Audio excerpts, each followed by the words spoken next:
به مرکز نگهداری حیوانات خانگی پتچی خوش اومدید. این مرکز داره اکیپی مجرب و آموزش دیده جهت نگهداری از حیوانات خانگی با نژادهای مختلف، نژادهای جفته کوچیک و بزرگ، مجهز به اکیپی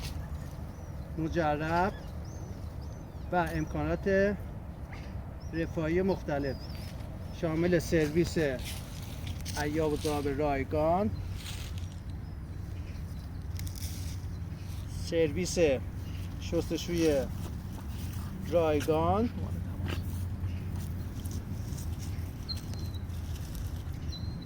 تیم پزشکی، چکاپ رایگان، تزریقات واکسیناسیون،